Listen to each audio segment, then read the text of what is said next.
Voto. Senador Amin. Entonces odio.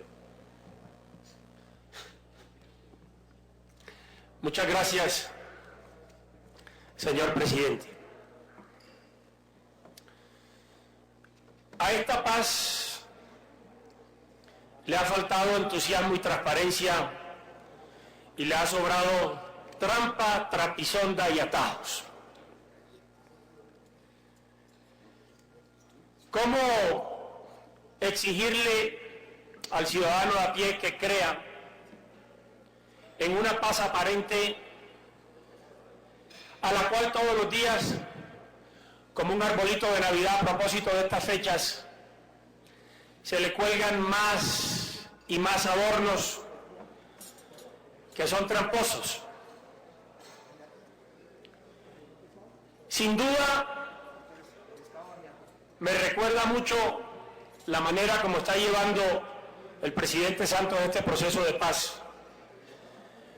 Con aquel cuento de el Tuerto López,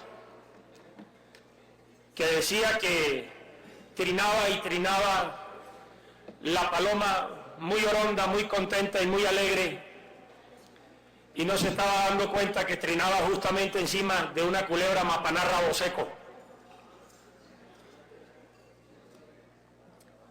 Nos produce tristeza, la verdad, que en un tema de tanta trascendencia el gobierno y particularmente el presidente Santos no le esté hablando con la verdad al país. Hemos dicho varias veces, lo repito hoy aquí, que no nos preocupa aquello que la FARC hable, diga o calle, como el silencio inexplicable del gobierno nacional y de los más altos funcionarios que representan al Estado en esa negociación frente a los desafueros y a los despropósitos de la FARC. Voy a poner un ejemplo. Hace menos de 48 horas dijo de manera desenfadada Iván Márquez que el gobierno, oigan esta perlita, debería exigirle a los paramilitares que repararan con su patrimonio a las víctimas de la FARC. Hágame el favor, pidiéndole uno al vecino que le arregle los daños de la propia casa. Y el gobierno no dice nada. Santos no dice nada. De la calle Jaramillo no dicen ni mu. Pero el pueblo colombiano y el ciudadano de a pie sí que se indignan con esas salidas en falsos de la FARC. Hay unos documentos importantes que deben mover a la reflexión del gobierno y de la ciudadanía, porque provienen de sectores importantes del país, calificados para participar de este debate. Por ejemplo, el que nos ha entregado hace menos de 24 horas el Consejo Nacional Gremial, un órgano donde tienen, como todos lo sabemos, asientos los más importantes representantes de la industria, del comercio, de la banca del país. Y le ha dicho en un lenguaje respetuoso al gobierno, el Consejo Nacional Gremial, no al gobierno sino al Congreso. Y ahí yo creo que también hay, para decirlo claramente y sin esguince, señor presidente, también hay una dejadez del Consejo Nacional Gremial que le dirige la carta al Congreso, lo cual me parece bien, pero ignora que el manejo de un asunto público tan importante como la paz lo tiene no el Congreso, sino el gobierno. Y quien le ha dado el manejo acomodaticio al proceso de La Habana no ha sido el Congreso, sino el gobierno. Y le ha dicho entonces el Consejo Gremial solicitándole al Congreso que revise el proyecto de plebiscito por la paz. Y yo me pregunto,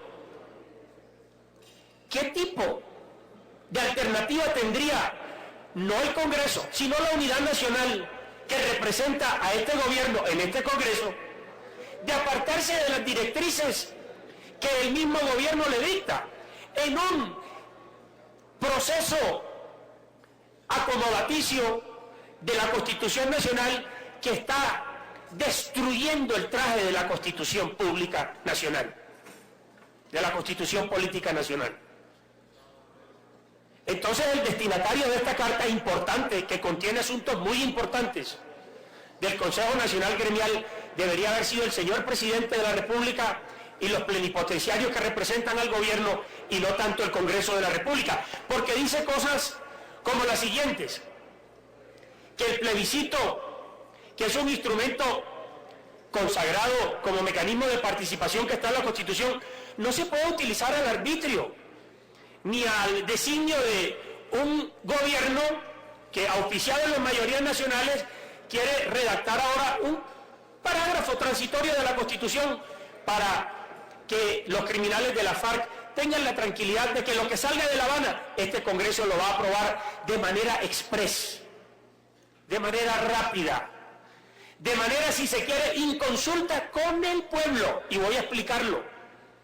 Porque si quieren meter en un todo lo que se está negociando en La Habana, es decir, en un sí o en un no, asuntos de tanta trascendencia que 4 años después de comenzar la discusión de los temas esenciales de La Habana, no hay ni un solo punto cerrado. Muéstrennos cuál es el punto cerrado que está de la negociación después de 48 meses en La Habana. No hay ni uno. Y si no hay ni un punto cerrado, porque las partes no lo han convenido, ¿cómo va a ser entonces posible que ese gran acuerdo que incorpora tantos temas vaya el pueblo colombiano a votarlo con un sí o un no?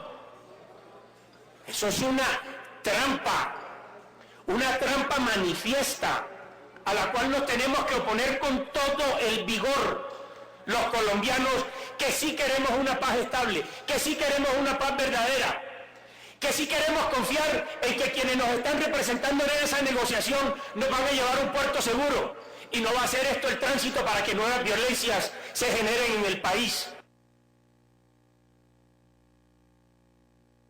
Termine. Porque qué mal ejemplo, señor presidente, le están dando este gobierno, que no la FARC, sino este gobierno, a las fuerzas irregulares, criminales que van a quedar por fuera de este acuerdo. Entonces delinquir sí paga en el país. Entonces violar la ley sí paga en el país.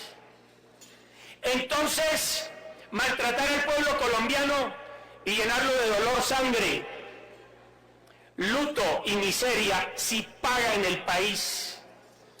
Porque cuando uno llena de dolor, miseria, sangre y luto al país, el Estado, representado por el gobierno nacional, lo premia.